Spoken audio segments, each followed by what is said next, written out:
Flip that switch. And we're live. Oh my goodness. Today's a first, I have to admit, Nita.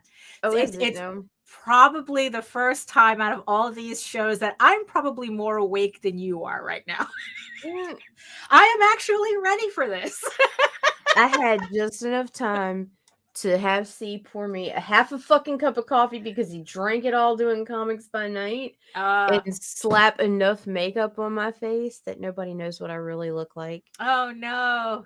Yeah. It's Friday. It's Friday. So thank goodness for that. Right. It is Friday, December 16th, 2022. No.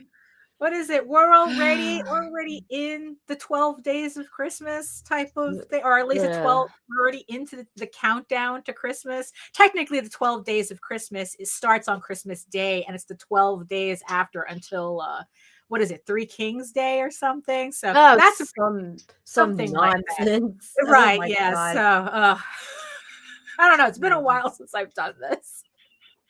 You ready to do this? I am ready. I am actually ready for this. So if you have the energy, hit the button. You can hit it. There we go. Tap it lightly. There we go. The views and opinions expressed within the video content found on the Indie Comics Network are those of the speakers and do not necessarily reflect the views or positions of the Indie Comics Network or its sponsors.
Difficult to write these words, but I must for my own sake. I have done, seen, and been part of many things in my life.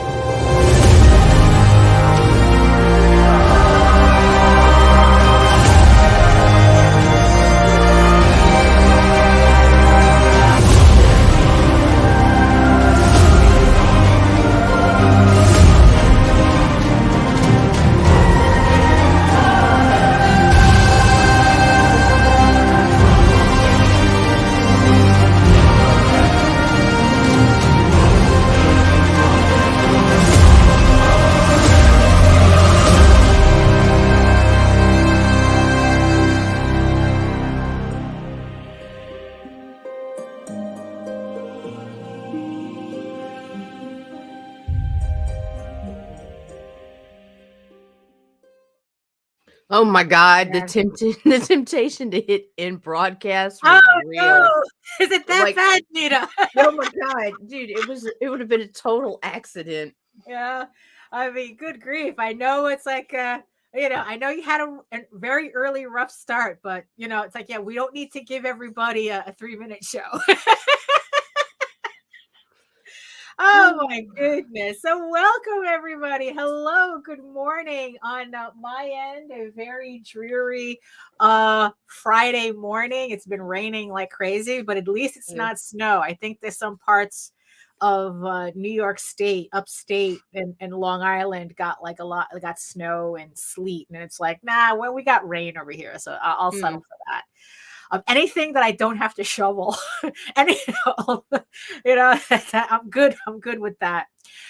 Oh my goodness. So who's already joining us in the chat? The chat's crowded today. Oh my gosh. Okay, so we've got John Celestri. Hello. Mike Jimmy. Hello. Good morning. Allison. Jody McPhee. Good morning, guys. Good morning. Yes.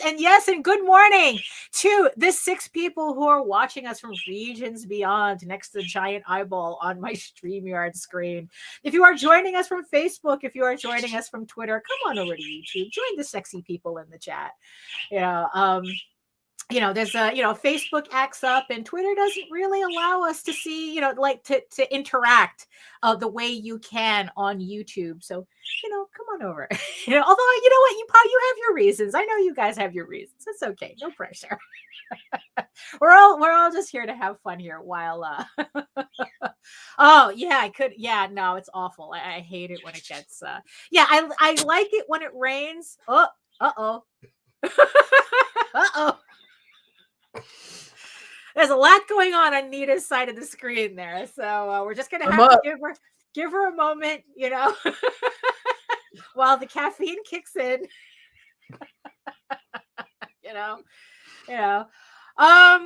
So I guess it's like, let's might as well get into this. So hello everybody, my name is Daphne Lage and I'm a cartoonist, illustrator, and comic book artist from New York. I have been self-publishing comics since 1992 as Nita tries to wake up her hand. Something happened over there. And I am known for the furry fantasy adventure Tall Tales, which returns to Kickstarter in early 2023. So keep an eye out for that. And I am known for my medieval fantasy soap opera drama, Eagle Raven, Heir of the First Unicorn, which just ended its last campaign on Kickstarter last week. Thank you, everybody who supported the campaign. I am now in the process of getting everything together, and I'm going to be sending stuff out, beginning to send out the first items to get printed today. So thank you so much for all your support. And Eagle Raven will be back in spring 2023. So again, keep an eye out for that. Also, for those of you who are a fan of Tall Tales, JD Calderon, the writer of Tall Tales, currently has the Oswald Chronicles on Kickstarter right now. Kickstarter's project of the day. Congratulations to JD for making the front page of the comics and illustrations tab on Kickstarter. So take the hint and go to the link in the show notes below and go do what Uncle Kickstarter tells you to do and pledge to the Oswald Chronicles Volumes 1 and 2, which completes the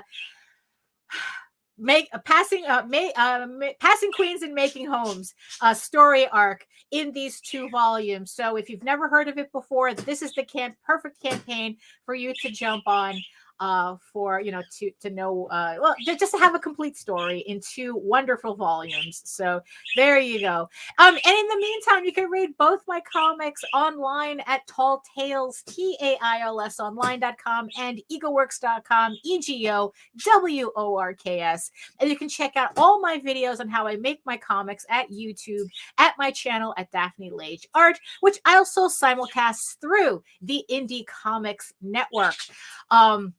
Here, and also now beginning to simulcast through Indie Comics Network After Dark, the new channel. I just put up the new graphics yesterday, so it's finally coming all together.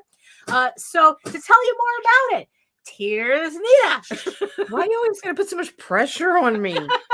Well, it's so that you're just not sitting there, looking. Yeah, all, but you can just be like, it's my turn. Hot and like, pouty. Pouty, wow. Is it hot? Really? Yeah, so my name is Nita Lanning. I'm a writer, vlogger, blogger, and all that nonsense. And I'm the producer of the Indie Comics Network and Indie Comics Network After Dark. Both on YouTube.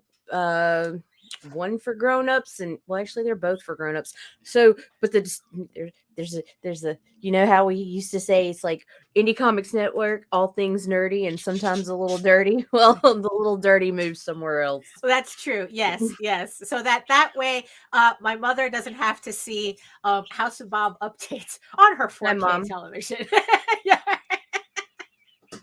So there you have it.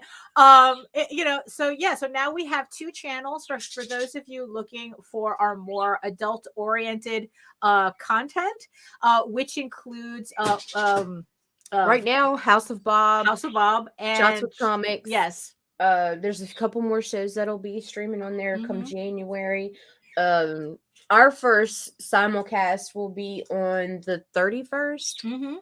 So so all the previous, yes, because the 31st, to bring that up, is House of Bob, the monthly adults only live stream where me and Nita spend 2 hours of your time talking about having conversations and doing artwork that's not suitable for the daytime crowd. Yeah, I mean, it's like, so it's like I gotta be careful with what I say because YouTube is next Friday's episode is going to have next Friday's vlog, we're going to talk about the etiquette of after dark. Oh yes, exactly, because of course it's like, because it's on the new channel now, and people might be seeing I don't want to have to block any of my regulars. We're going to have to explain the it's like, no, we're not. That's technically what we're talk about. We will be doing artistic full nudity. Mature adult content. Wink, nudge, nudge. Yes, it seems that yes, in order for us to have this channel, we're kind of going to have to be very careful with our wording. Yes, exactly. So and the thing is, though, it's like, look, it's like we want to have, even though we're having these adult conversations, having adult artwork, showing off adult comics or whatnot, we want everybody to, still want to have a comfortable environment for everybody to enjoy this nonsense. I don't even care about that. My fear is because I'm not worried about running people off. If anybody knows, that's never been my fear. My thing is getting banned from YouTube. Well, yes, that's the thing too. And so it went 2 birds with 1 stone, pretty much. And YouTube has really tightened down on adult content and what is allowed, and and anything, and referring to any adult art as pornography automatically insinuates that it is for sexual pleasure. Right. So we have to avoid that. Right. We're not Pornhub. Yes. We can talk about porn. Right. In a live stream, as long as we're not. Well, then I'm going to get banned. Right. No. As long as we're not showing the images that Daphne's working on and being like, look at this awesome porn. I can totally whack off to this. Right. You can't do that. Right. Like I said, it's all going to be artistic and educational and still fun. It's like, it's like, look, we got through 8 episodes without an incident. Right. So at least here's to 8 more. Yeah, here's to 8 more, and the 16 more, and however the 12 more for 2023 at least. But we'll talk about that more next week, the closer we get to that. But yes, so for those of you who are interested, House of Bob, once a month, and the next show is on December 31st. And it's from 8 p.m. to 10 p.m. Eastern. So make sure you join us for that. Boy, is it next week? No, 2 weeks from now. 2 weeks from now. Yeah. So there we go. Oh my goodness. And yeah. So it's like, is there? Oh yes. And it's like, I know that Nita usually runs the thing at the end, but Gemini mailers. Don't forget our 10% code RAGIN10, RAGIN, the number 10.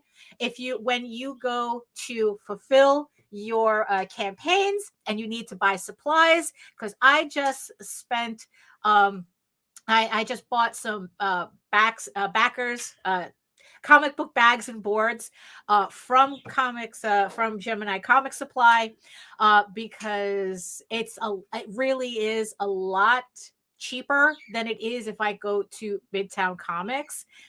And so we're going to be like kind of drowning in bags of boards for a bit, but it was really worth the money. And I got a discount on it because of our discount code. I saved $16. You know? So I was actually, I don't know why I was surprised it worked. I mean, I just typed it in. I was like, oh my God, it actually worked. Like, I don't know what I was expecting. I mean, so yes, so make sure that, so if you want to save some money on your next Gemini mailer order, use our coupon code RAGIN10 at the website. And I think it's also in the show notes below, right? The coupon code. So it works. So I attest to that. So thank you so much. Well, thank you so much to everybody who's used the coupon code anyway. But yes, but I have firsthand experience now.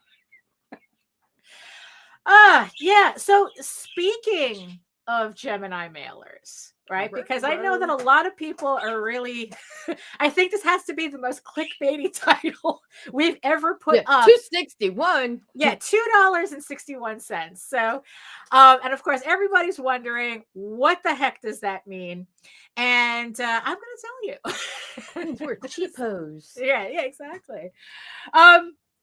So speaking of Gemini mailers, so like I said, the campaign for Eagle Raven closed out on Kickstarter on Friday. And usually I spend the weekend kind of getting myself back together mentally, because we all know how much of a strain running a crowdfunder is.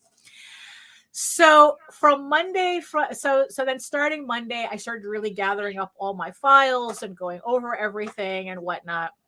And then yesterday, I finally did the numbers audit on the campaign, because I had a lot of questions about it. Like every time a campaign ends, like I said, it's always a new learning experience. You know, there's always a curve. Doesn't matter how many of these that I do. And mind you, I've done, look, I've stopped counting at 30. Okay. You know, that's how many campaigns I've done. And every time it's like, I want to kind of like analyze what went on with the campaign, what I could have done better, what's going on, what worked, what didn't work, you know? Yeah. It's like, the whole thing, you know, because like then I know how to go in, what to take with me into the next campaign. And like I said, these last two campaigns were pretty challenging. You know, I had the volume 1 campaign. Honestly, if it wasn't for the fact that we went on vacation for a week during the campaign, I would have probably had my first 5-figure campaign, but it didn't happen, but we came close. But what happened was that it kind of warped how I went into this previous to this campaign that just ended. But not, you know, it's like, look, like I said, everything's a learning experience. So my questions that I had for myself is like, okay, why, you know, it's like, why is it that I got the same amount of backers? Now, mind you, this is me looking at it superficially, not really doing a deep dive, because it's very easy to say I have the same backers that came back, but I without cross-referencing names, I don't know that for sure. You know, so superficially, we're saying, you know, okay, so from Eagle Raven 4 to Eagle Raven 5, both of those netted me 173 backers, right? But I made less money on issue 5 than I did on issue 4 with the same backers. So I'm like going, okay, what happened? How did I get the same amount of backers, but not the same result? You know, which just goes to show you that it's like, just because you do everything right doesn't mean, you know, it's what I sometimes like to say, sometimes the best laid plans are not necessarily the best plans to get laid. So this is what happened. So again, I was superficially looking at it. It's like, okay, you know, it's like in the beginning, a lot of PDF sales. People were really buying PDFs. I mean, the chart looked like this, like early on in the campaign. and it was just like, wow, okay, this is probably going to be the first campaign where I'm just going to have to print 30 books and call it a day. I mean, it was that drastic, but it evened out by the end of it. I think close. The PDFs still did better. People bought more PDFs, but the hard copies, in the end, I'm buying the same amount of hard copies that I did on the previous campaign. And so it's like, okay, so PDFs were still a big seller. We were talking about this on a previous show, how it's like, okay, obviously PDFs are a thing. It's like, so on my next campaign there, I have to do something. Oh, hello. I have to do something to make sure that I push PDF buyers on a more equal footing to physical backers.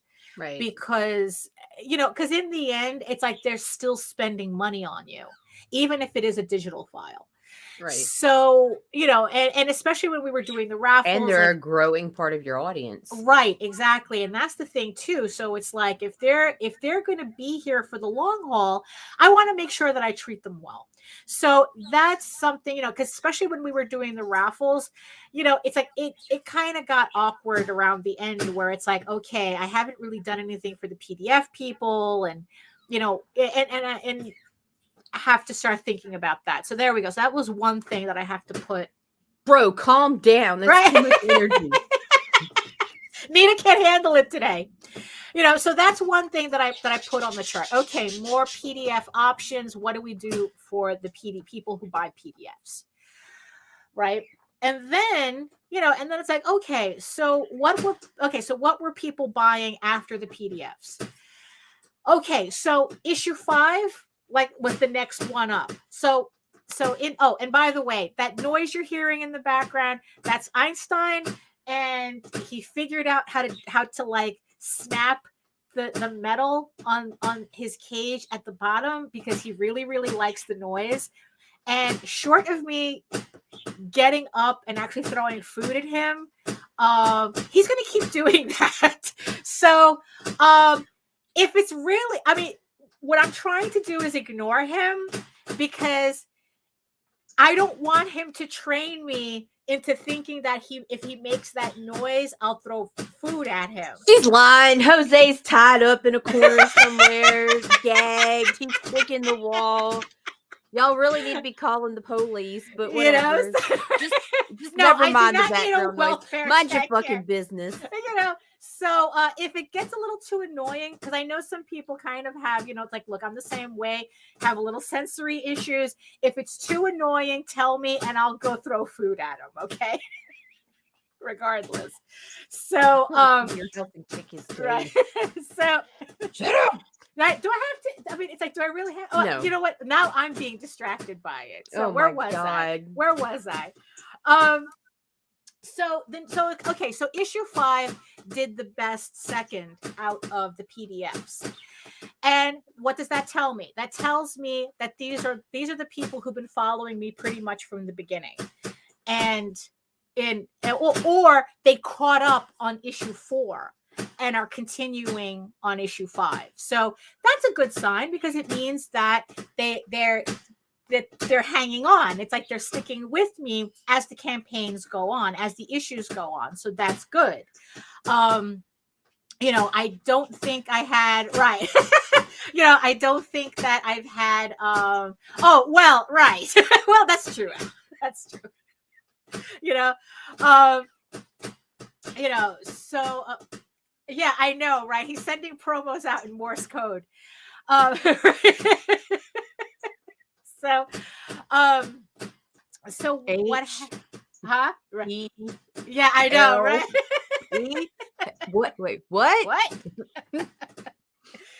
So overall, so people are coming back now. In terms of new backers, that's something that it seems like I got most of them on issue 4 and on volume 1, which also tells me that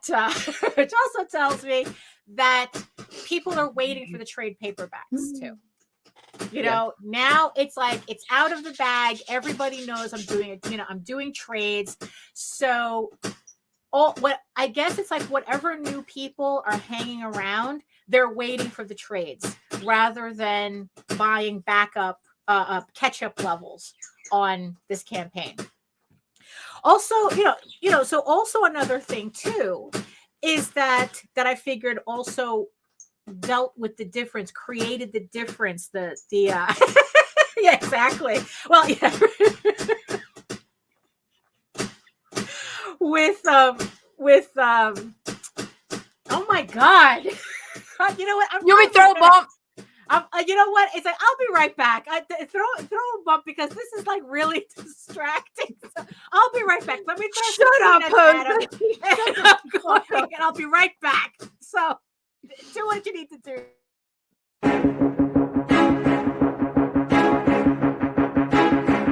It's Monty Moore. I'm a 30-year comics veteran in comics, games, and movies, and you've been watching one of my absolute favorite podcasts, Catch the Craze. You are watching Catch the Craze. What am I listening to? And you're listening to Catch the Craze. Where are all the indies at? A Catch the Craze podcast. What are you watching? I'm watching Catch the Craze. What are you going to do? Subscribe now to Catch the Craze, the #1 show online for independent. Have you subscribed to? You are an independent. Catch the craze. Making moves on your own. Catch the craze. On your grind in the streets. Catch the craze. Join the movement.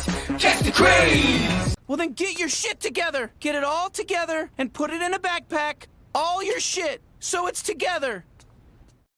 Okay. All right. And that's exactly. And just to prove a point, the second I got out of the chair, that asshole went straight to his dish, his food dish. That motherfucker. It's too late. It's too late. You're trained. It's like, it's over. It. It's over. I know. It's like the second I got out of the chair, he went straight to his food dish. That he knows exactly what he's doing. You know, so okay, so where was I? Volume 1, yes. So now I know for sure that if I have a larger audience, exactly, because that's what they do, right? Yes, bird 1, human 0. Oh my God, we need to start a tally board. I know, really. No, we don't.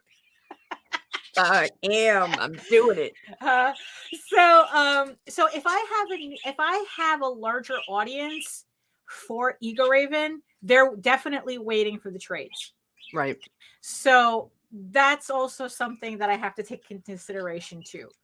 That okay, how does that? So now it's like, okay, how do I move forward on my next campaigns with this, right? So, so I'm sitting there kind of lamenting to JD. It's like, oh, it's like I don't know if I'm missing something. I'm not understanding, what I'm looking at. It's like, I don't know. It wasn't computing.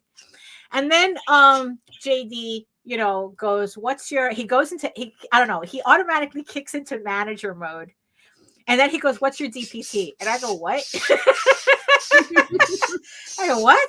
And then it's like, he goes, you're dollars per transaction. It's like, how many people, what's the average, the average pledge for each of your, for the 2 campaigns, and I'm like going, oh yeah, I can look that up. Can I? It's like, I'm sitting here trying to guess. It's like, what is it? It's like, because we've been hearing a lot of people running campaigns saying that it's been pretty hard.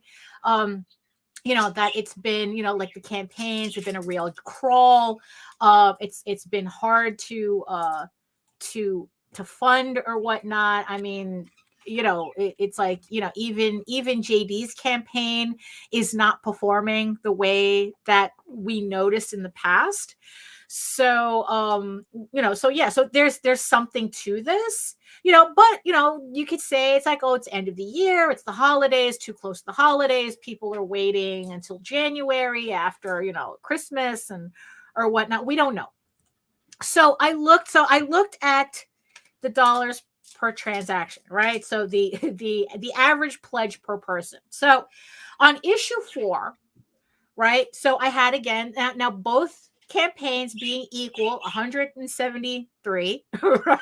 173 backers. Yes, this is exactly how I felt yesterday. This is just like, I'm trying to figure this out. I don't understand. So on issue 4, I made $6,309 on 173 people. On issue 5, I made $5,858 on 173 people. So that gives me on issue 4 an average of $36.47 per pledge. On issue 5, I had $33.86 per pledge. With a difference, so there between issue 4 and issue 5, people were spending $2.61 less. No, it is not, Alison.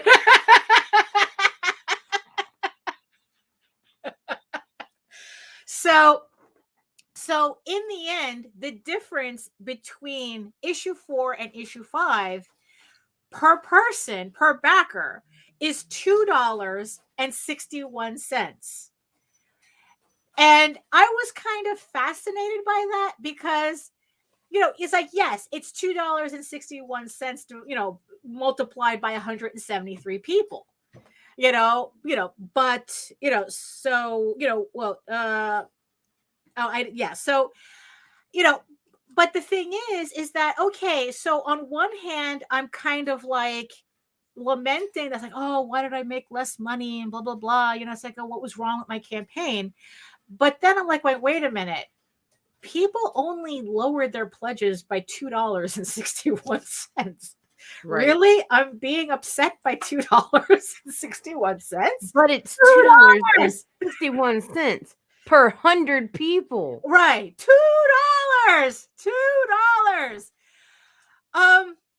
So now it's like, that confuses me a bit, honestly. Jose gets really irritated at me because he goes, oh, math is easy. You can't, it's like, what's your problem? And it's like, look, that's just how I function. Okay. You do the math. I do the arts. All right. Leave me alone. So it's like, yeah, it's like, and also here's the funny thing though. So again, it's like, there's this whole thing where people were saying, oh, nobody's spending money. Okay. But here's the funny thing. When I offered up the variant covers as PDFs, which, I wasn't expecting much of that. The people who, hey Jake, the people who had their initial pledge on like a PDF, they were upping their pledges to the higher PDFs, the higher levels, but still keeping PDFs. So we're talking about people were upping their pledges from $5 to $25. I had people jump from $5 to $60, but only on PDFs just to get all the variant covers. And I found that fascinating because it's like, okay, well, obviously the money is there. Right. It's just that I guess people, I don't know, they're for one reason or another, they don't really want, for, space or whatnot. They don't want, the physical copies. Now, granted, physical copies would have been a lot more expensive for them to buy. Right. This was kind of like, okay, I can get all the. But also, again, now they know the trade will come. Right, exactly. You've proven that now once already. So now people are waiting for volume 2. Right. So, it's like, yeah, I mean, it's like, so that's probably, so that's what I'm kind of like looking at right now. Yeah, Nana of the gods. It's going to be a long day for her. So yes, yeah. So so that was, interesting to look at. That's like, okay, the money is there. So now I started looking at, okay, $2.61. All right.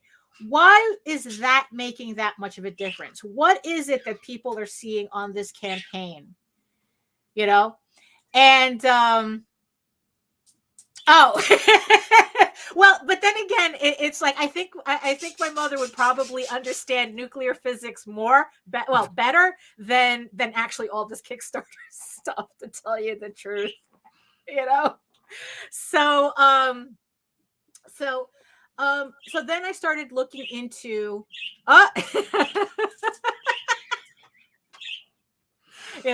so not sponsored, by the way. Not sponsored. Just fuck Red Bull. And sponsored. Don't drink this shit. It's bad for you. And I will be complaining about chest pains in about 4 hours. There you go. So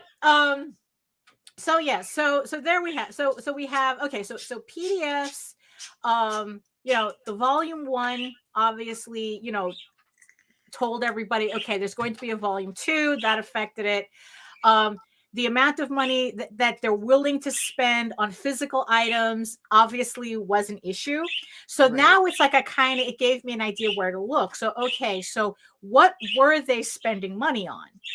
And what I noticed was that all my higher tiers that have like all the collections and whatnot, those didn't move at all. I didn't sell any of those. Usually I'm selling at least 1 or 2, and that's like $500 right there, but not at all. The high levels, nothing. It's like nobody even touched them. So, okay, that's something to keep in mind. Even though high levels, that's probably a holiday thing. Yeah. That one. High levels, are kind of like an easy way to bump a campaign.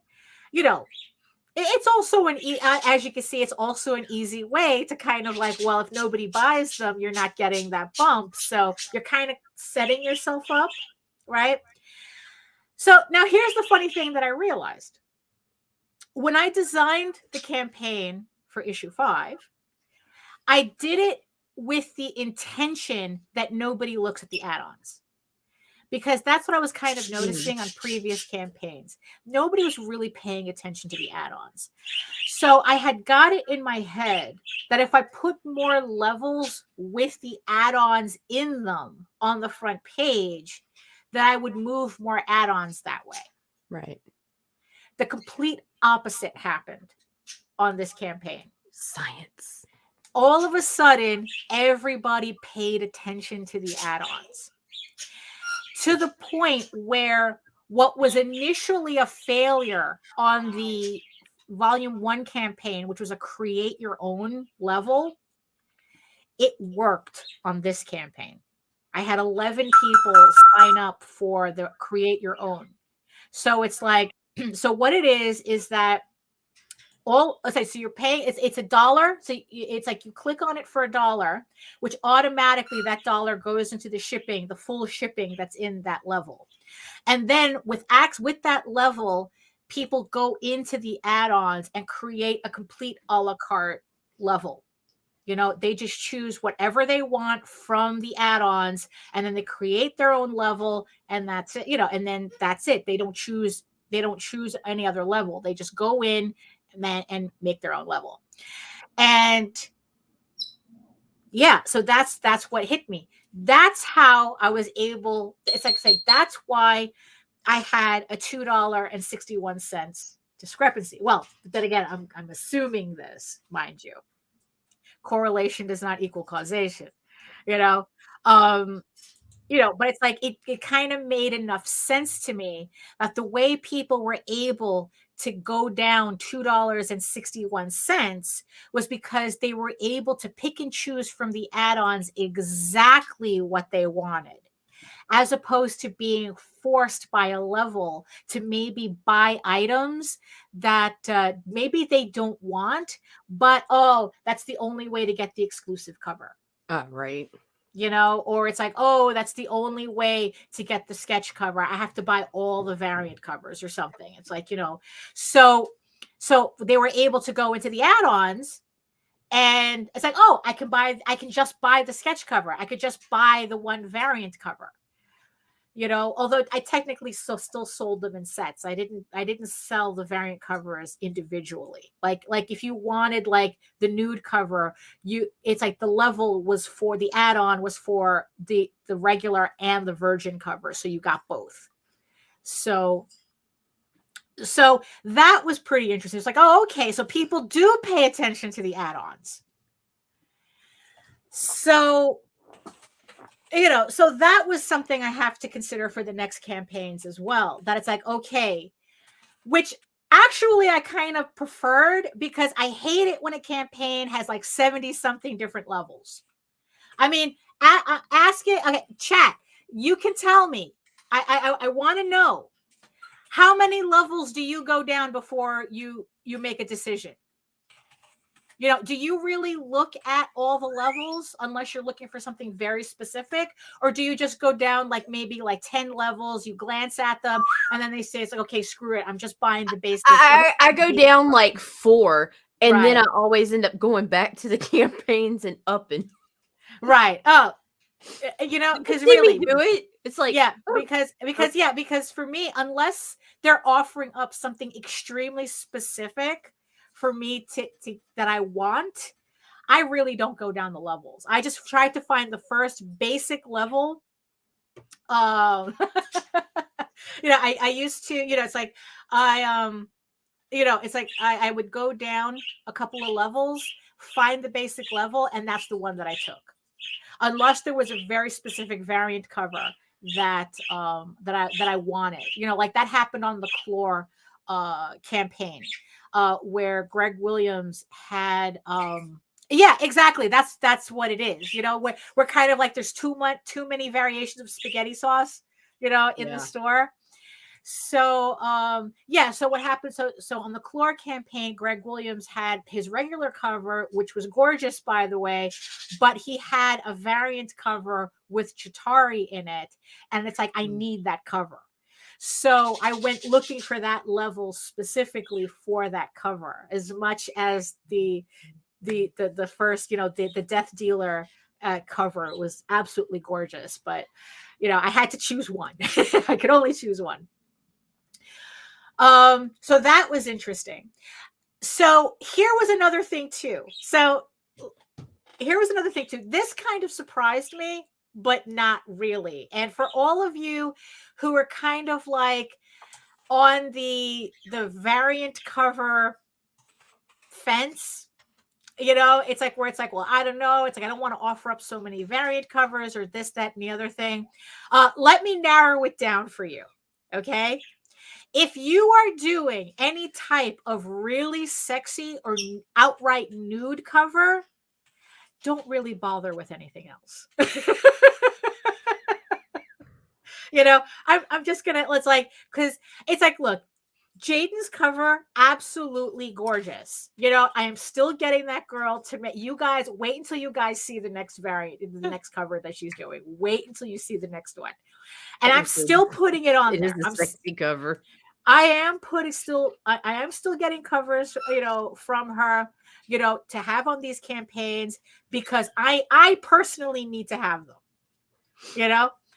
but as a sell, it was very, very, it's like I told Nita, it was very unfair that I put Jaden up against Werewolf Loki. There was no competition. No competition. All you cheeky little monkeys really, really, really wanted Werewolf Loki on your cover. So, so that's the thing. But, so because there was like no, like really, it was like this, in comparison. So, and my Jack Kirby homage cover, same thing. It's like, it's like there were a couple of people who got it, but not really. I guess if you're just going to look at this in terms of data points, it wasn't worth the the investment that I put in. I mean, in the end, there wasn't really an investment on my part because it was originally done for Comics Unlimited. I originally did that cover for Glenn Fleming for his magazine. So I was just reutilizing it as a variant cover.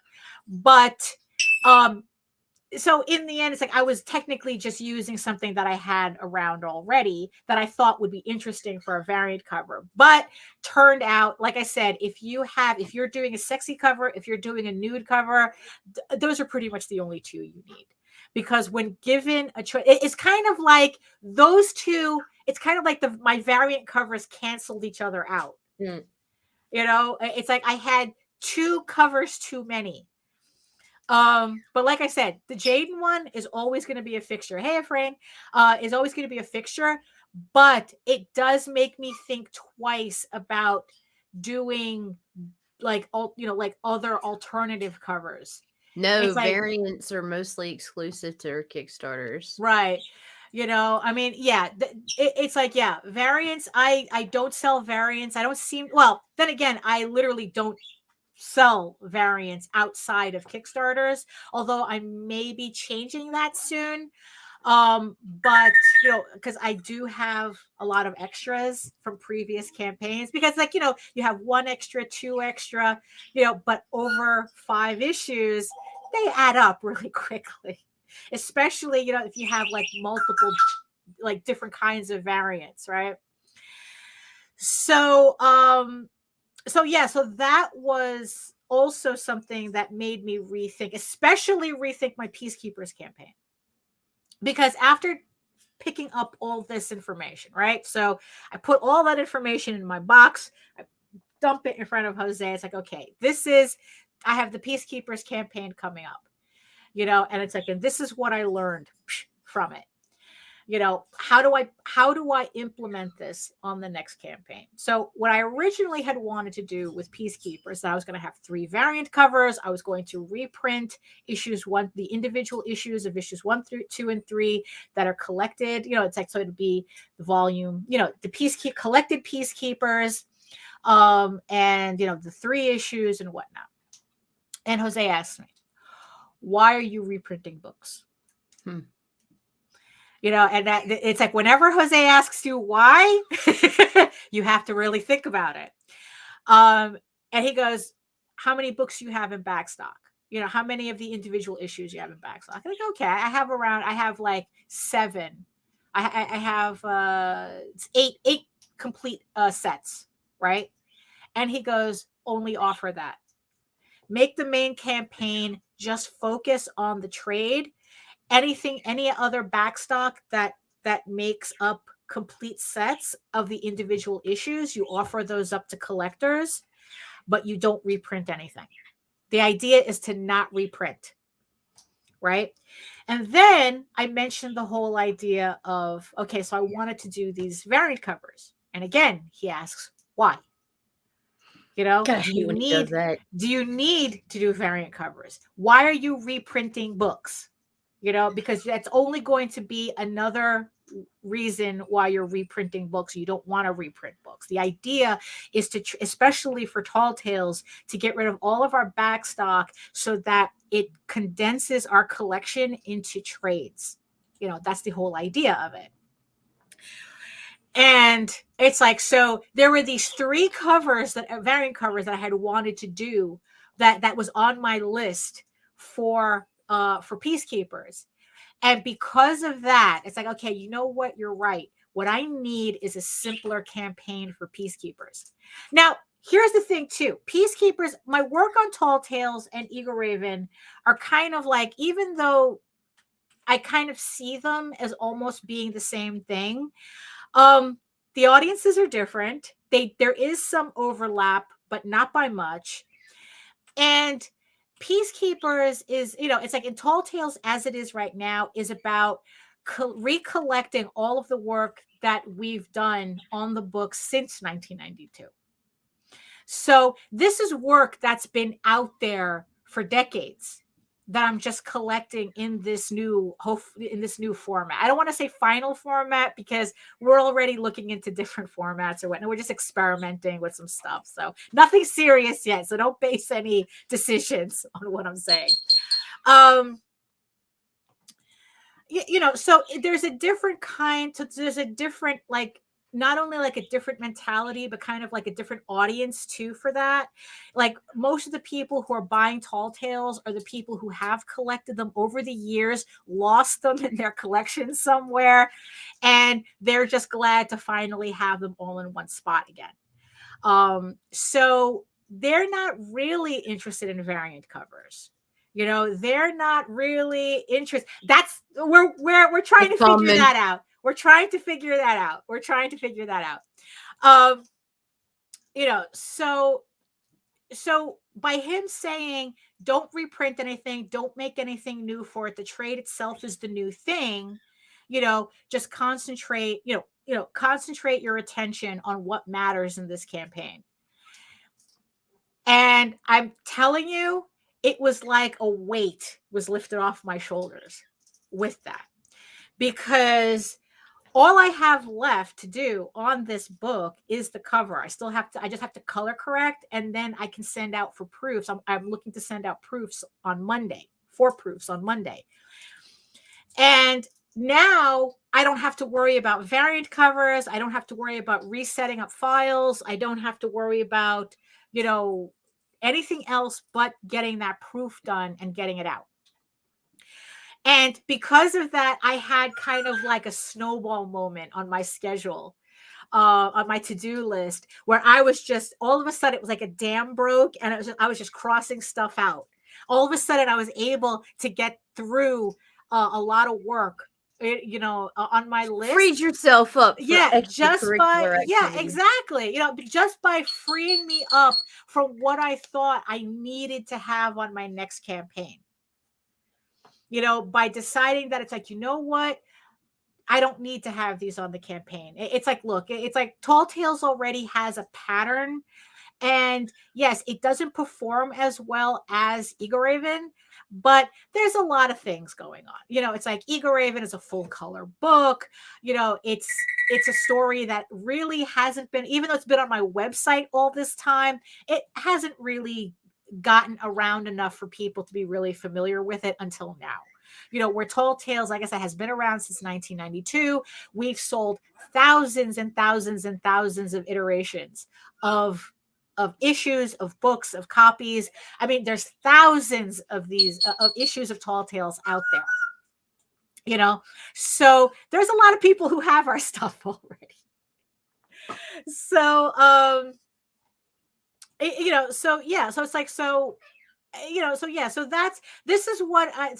the end, it's like, this is what I kind of go through at the end of every campaign, trying to read the tea leaves and apply it.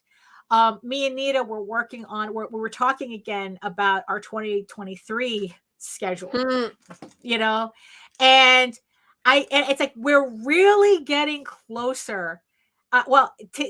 For me, having a schedule that I'm really happy with, and I think that I will be able to meet without feeling like I'm burning the candle at both ends. And by simplifying the Peacekeepers campaign, really allowed me to really focus on what needed to be done in 2023. And because of that, we were able to add a new book to the schedule, and we're both very excited about it. I just have to proof out some things, eventually. It's like we're still sorting out, should we tell them? Should we wait? Should we, for those of you waiting for House of Bob to come back on Kickstarter, 2023 is the year. We're fitting a House of Bob hardcover sketchbook. It's the black and white. It's going to be, the kind of like the individual collections that lead up to the giant color book that I want to do. And that's pretty much how I feel. And we were finally able to put it on the schedule because of, like rearranging things. And I am very excited about it it's like, because like I said, I want this to be a hardcover sketchbook, like introducing, reintroducing House of Bob as a collection. So we're looking, and the thing is though, and what I really like about it is that we're able to put it out without it conflicting with anything. Why does she keep saying because we're still putting it together. We are still putting it together. I'm dragging Nita into this House of Bob project, whether she likes it or not. So for those of you who are, wanting to know, it's like, you keep talking about House of Bob. We're pulling the trigger at the end of 2023. So on that. So, very excited. I'm very happy with it. And it's because I navel gaze on this. It's like Jose keeps calling me. It's like, oh, you're such a numbers whore. And it's like, yes, but this is how I fit. It's like, this is how I have to organize. I have to organize everything. Right. Exactly. It's like, can't do math, but I'm a numbers whore. I don't know how that works. But this is how I organize what I'm doing. So by navel gazing on this campaign, I was able to put together a schedule that I think, like I said, we're really close to having a schedule that really works for all the books I want to put out in 2023. Right. And yeah, so it's like, and I'm pretty sure it's like, chat. I mean, I know a whole bunch of you. It's like, Tanner was talking about how, it's like, I'm sure you go through all the analytics and everything, it's like, we'll talk more when we have you on the show about that. But it's like, I mean, in the end, if you're going to do crowdfunding, crowdfunding isn't just about tossing your books on a platform and then leaving it. And it's like, oh, it'll grow on its own. No, it doesn't. No. It's like everything is a hustle. Everything is a grind. Everything you have to really study in order for you. It's like, look, it's kind of like you bring plants home, and it's like you have to know how to take care of them, right? No matter what. It's like, it's like you can't just bring a parrot home and just dump it in a cage and expect it to thrive. And it's like, no, you have to know how to take care of him to the point where he trains you into giving him food when he wants, and he knows exactly what it sounds like when you go on a live stream. Oh gosh, yeah. So I think like he even recognizes it when I mess with the microphone or something and the camera. It's like, oh, we're good. We're almost there. It's time to work. Yeah. You have to know how to take care of things, and your comic, your book is the same thing. You want it to, if you're just doing it for yourself, then none of this matters. He's done that once. He's done that once. He actually did it in the middle of a live stream too. He broke out of his cage. That was quite the show. So if you're just doing your comic for yourself, none of this means anything. Right. But the thing is, though, if you're putting your stuff on Kickstarter, it's because you want to expand your audience. You want to share your work with more people. So you have to know how to grow that. What is it? It's like, what fertilizer do you get? How much do you water it? It's like, what kind of, it's like, what kind of food, how much sunlight, it's like the type of pot that it's in, it's like, you need to know this. You can't just dump your comic on Kickstarter, watch it flounder, and then get mad at Kickstarter. They're just a platform. You're the one that has to do the work. It's like they're a platform that works, but you have to know how to get it to work for you. You can be out of the gate, and if you know certain things, you can figure out how to get Kickstarter to work, to work for you, even as a newbie.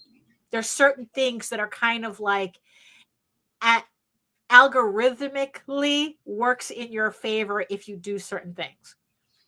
But you still have to do certain things, and sometimes it's not even about Kickstarter. So it's like, okay, it's like, maybe I didn't do enough shows, it's like, or it's like, I'm not getting new people because I'm not doing enough shows. I'm not posting enough, I'm not, it's like, I'm not doing certain things. It's like, I didn't buy Facebook ads this time around. Did that hurt me? I don't know, but I know that it kind of hurt me on the last campaign, right, spending more money and just getting trolls in exchange for it. So it's like, I decided not to buy Facebook ads this time because, like, whatever money I would have spent here, I already blew it on the previous campaign being experimental, and it was not worth it. So, right. Next time I'll probably go back to my $5 a day in the last 2 weeks, like I usually do, but really keeping it at that.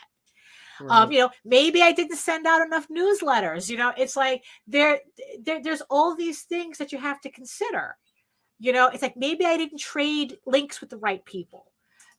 So so it's like, so everything is kind of navel gazing. So Now, much mind you, science. yeah, it is. It's like, but the thing is, though, you have to consider this stuff. Now, mind you, like I said, correlation is not causation. Just because you didn't do one thing doesn't mean that like maybe me not buying Facebook ads is the reason why people didn't spend $2.61. I mean, I don't know that, but the idea is to take the data and then know what you're going to do with that, not obsessively grind on it. That's the difference. It's like, okay, you figured this out. Okay, how do you apply it and move on? It's like, because it's not going to do me any good to sit here, obsessing. It's like, holy shit, $2.61 is all it took. How do I get people to spend $2.61? It's like, okay, look, there's some theories. We have theories, but let's move on from that, so yeah, so that is the so yeah, so I think that's pretty much the crux of my Kickstarter audit for Eager Raven issue 5. I mean, you have any thoughts on any of No, this? we've already talked about it. Yeah, we're on the same page. Yeah, I mean, it's like, yeah, it's yeah, so that's what the week after a Kickstarter is like for me. I'm sitting here looking at data, having no idea what I'm looking at, and trying to figure out how I'm going to go to the next campaign. Because again, you got to keep it moving, right? Yeah, you got to keep it moving. So here we are at the top of the hour. I'm hoping I didn't completely bore everybody with this. I mean, it's like, I like, it's like, it's like, look, I know we're all here for fun and games and to talk about indie comics or whatnot, but there's also a lot of people in the chat listening that do campaigns and, Right. And want to know, it's like, okay, how do you do campaigns? It's like, what works for you? Would it work for me? It's like, your mileage may vary. And it's like, and I think it's important to, to share this kind of information, that it's like, so when you see it on your end, you're like going, oh, this is what she was talking about. Or Right. you can go, well, it didn't work for her, but I got it to work for me somehow. Like that works too. That's fine too. Because there is no secret sauce. Like, Right. everybody's going for the secret sauce. Yeah, It doesn't exist. Yeah, there is no magical thing that you do that guarantees you. I mean, it may look $2. Yeah. It may look like it sometimes, but there's still a lot of there's too much planning for things to be coincidental. That's the thing. It's like, what is it? It's like, luck is the last dying wish of those who think that winning happens by accident. It's like, and that's the thing. None of this is an accident.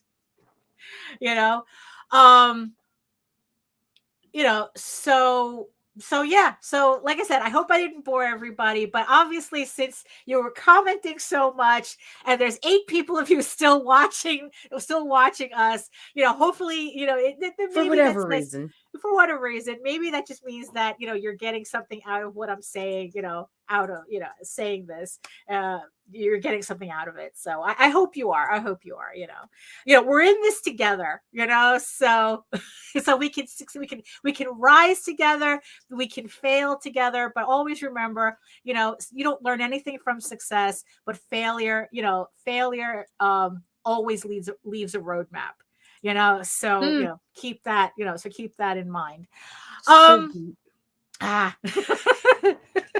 So deep, but I'm drowning in your depths. Yeah. It's like, but I'm 5'1", so I'm in the shallow end technically. Taller than me. It's like the water's up to here. So here we are at the end of another Friday show. Thank you so much for everybody for joining us. Like I said, thank you everybody in the chat. Thank you the 8 people who are watching us from regions beyond.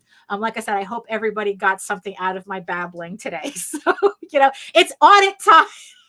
So I hope that this at least gives you a different perspective as to how to look at your campaigns. When you're thinking, oh, nobody's spending money, and then you realize that it's like, oh, wait a minute, each person, they spent this much, and it's like, okay, so how do I fix it? So, that's what it is. Your mileage may vary, and that's pretty much for me on that. So, do you have any last words, Nita, for the peoples?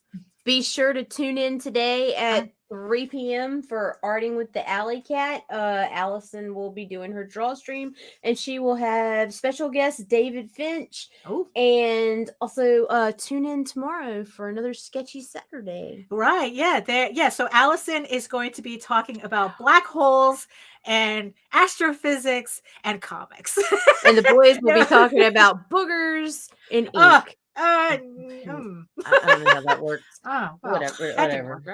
Yeah. Just tune in. Just tune in. Just tune in and trust us. Just do it. Yeah. So again, thank you everybody. So that's it from me and Nita. We will see you guys again on Monday. Where do we have any guests on Monday? It's like yes, we do. We have Andrea Scott from Scout Comics. Oh, very nice. Very nice. We will, very nice. Well, then make me a bump. That's all I can say. Because I don't know. It's a bunch of dudes talking to each other and drawing and comparing ruler sizes. Right, yeah, and John Celestri is on there. Yeah, and sometimes Russ Leach, and sometimes C. Michael, and sometimes Rodney Fyke, and sometimes Mike Jimmy, and there's it's dudes fun time. And fun time is had by all. That's what it is. So if you like feeling like you're in a studio, in a bullpen. So you'll have Alison today, and then you'll have the guys tomorrow on Sketchy Saturdays. So if you need to get work done like I do, it makes really, really good background fodder. So speaking of fodder, the ancients are bothering me. So do it, Daphne. In the words of the ancients, eat your food, moisturize, mind your business, both literally and figuratively, and do the work, because when you actually do the work, you never have to fake any of your accomplishments. So we'll see you guys Monday. Ciao.